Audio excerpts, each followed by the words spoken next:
Good morning everyone. आपका अपने channel online school by Suman Sharma में स्वागत है। आज का जो हमारा नेक्स्ट टॉपिक रहेगा वह पृच्छा एवं आनुभाविक साक्ष्य शिक्षण शास्त्रीय मुद्दे रीट में एसएसटी पार्ट 2 है ये, जिसके अंतर्गत हम देखते हैं कि पृच्छा एवं आनुभाविक साक्ष्य क्या है।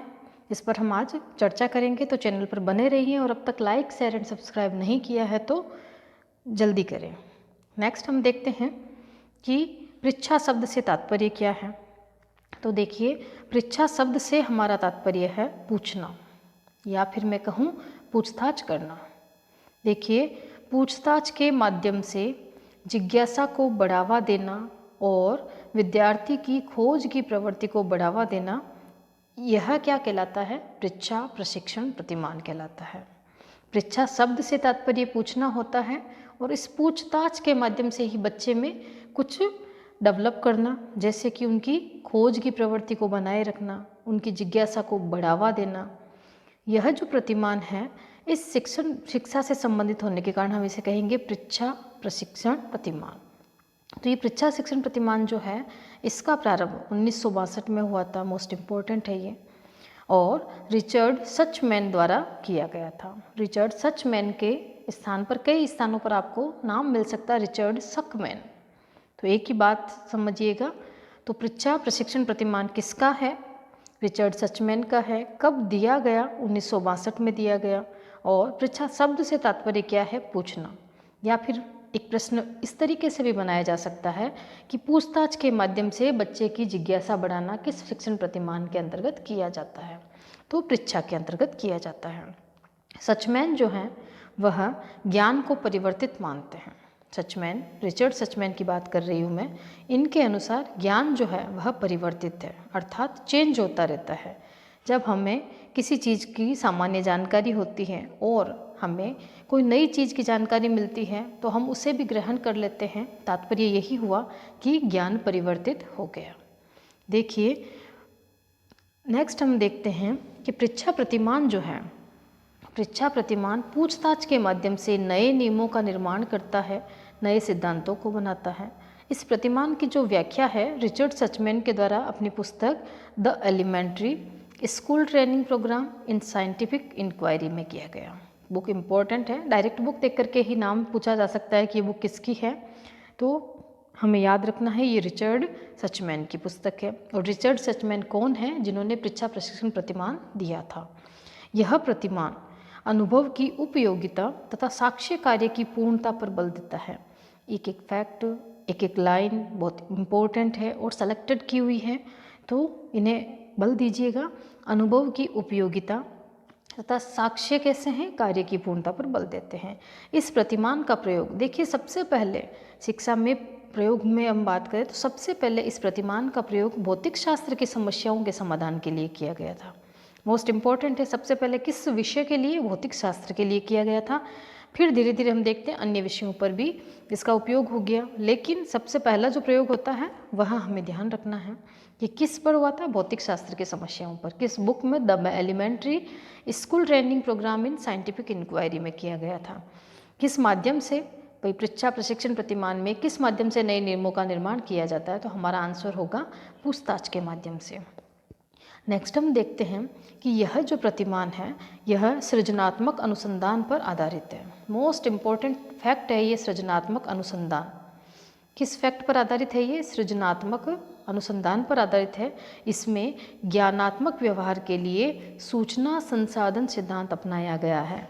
एक तरह से पृच्छा प्रशिक्षण प्रतिमान इज इक्वल टू सूचना संसाधन सिद्धांत, क्योंकि इसमें पूछताछ के माध्यम से सूचनाएं ग्रहण की जाती है, सूचनाएं प्राप्त की जाती है और सूचना दी जाती है, तो सूचना संसाधन सिद्धांत भी इसे कहा जाता है।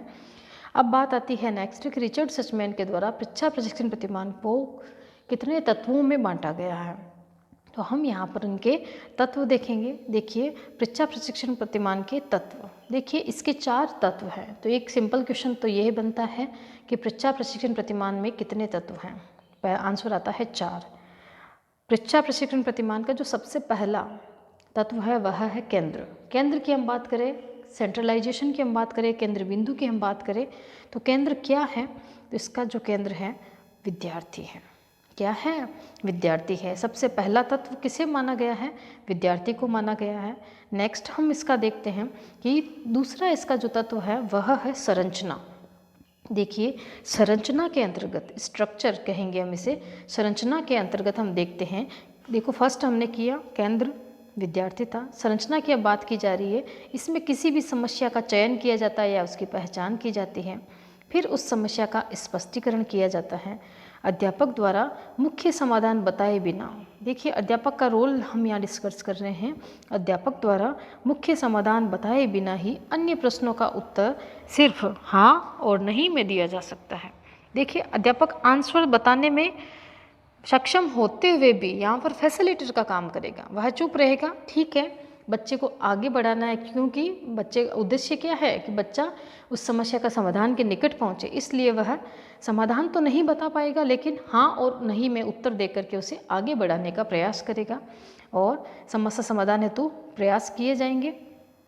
संरचना के अंतर्गत इस स्ट्रक्चर को आपको फॉलो करना है। पहले समस्या की पहचान होती है, फिर समस्या का स्पष्टीकरण होता है, फिर एक सिंपल सा प्रश्न ये भी बनाया जा सकता है कि क्या मुख्य समाधान अध्यापक द्वारा बताया जा सकता है, तो हमें उसका कहना है कि नहीं, अध्यापक इसमें मुख्य समाधान नहीं बताएगा, लेकिन आसपास के उत्तर देकर के समस्या समाधान का प्रयास अवश्य करेगा। उसके उपरांत इसमें क्या किया जाता है, जो सूचनाएं हमने एकत्रित की है उन सूचनाओं का संगठन किया जाता है। पूछताछ प्रक्रिया का विश्लेषण करना इसका अंतिम स्ट्रक्चर का अंतिम कार्य होता है। तो यह हमने दो इसके तत्व देखे हैं। पहला तत्व होता है विद्यार्थी। अब विद्यार्थी से संबंधित सभी क्रियाएं उसमें सम्मिलित हो जाएगी। यहाँ मैंने उसको डिटेल में नहीं बोला है, केंद्र बिंदु विद्यार्थी है।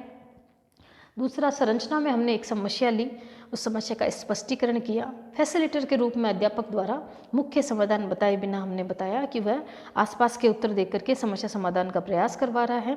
फिर जो सूचनाएं इकट्ठी हुई हैं उनका संगठन किया जाता है और फिर जो पूछताछ प्रक्रिया के दौरान सूचनाएं हुई हैं उनका विश्लेषण किया जाता है। यह दूसरा तत्व यहाँ कंप्लीट होता है।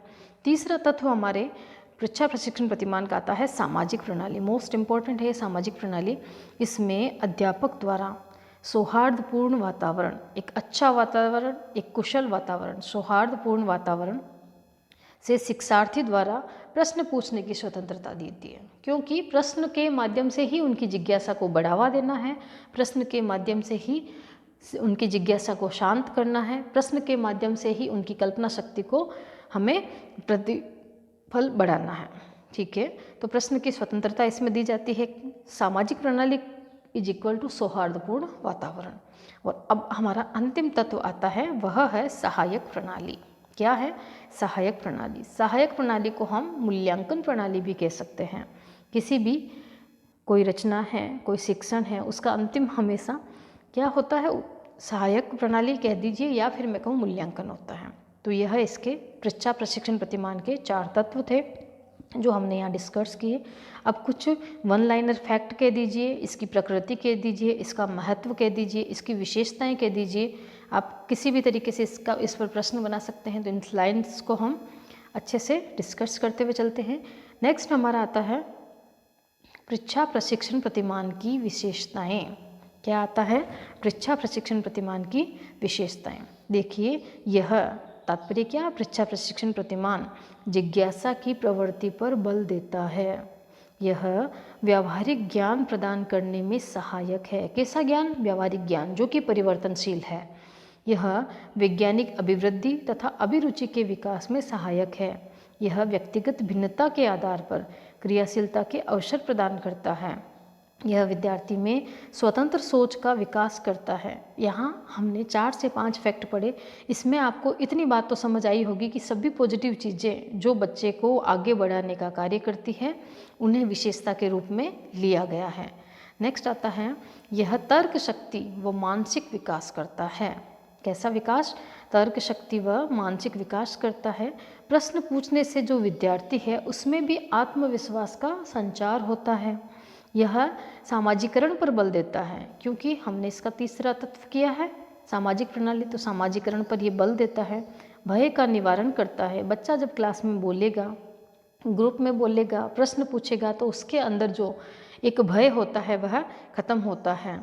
इसमें शिक्षक जो है वह मार्गदर्शक के रूप में है। यह आपको स्टार लगा रही हूँ मैं इस पर, यह आपको इसलिए याद करना जरूरी है क्योंकि कोई भी विद्यार्थी केंद्रित अगर शिक्षण विधि है, कोई प्रणाली है, कोई उपागम है जिसको अपने सेंट्रलाइजर किस बच्चे को लेकर के किया है, किसी बच्चे या विद्यार्थी केंद्र बिंदु में कौन है, विद्यार्थी है, तो वहाँ पर ऑटोमेटिकली शिक्षक जो है वह फैसिलिटेटर हो जाता है, सुविधा प्रदाता हो जाता है, सिर्फ मार्गदर्शक गाइडेंस देने वाला हो जाता है।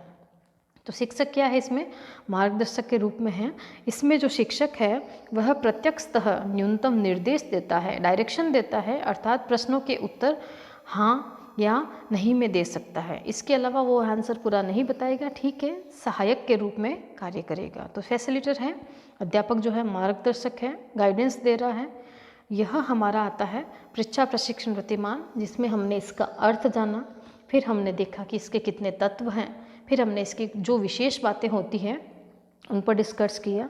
अगला जो हमारा टॉपिक रहेगा वह रहेगा अनुभाविक साक्ष्य।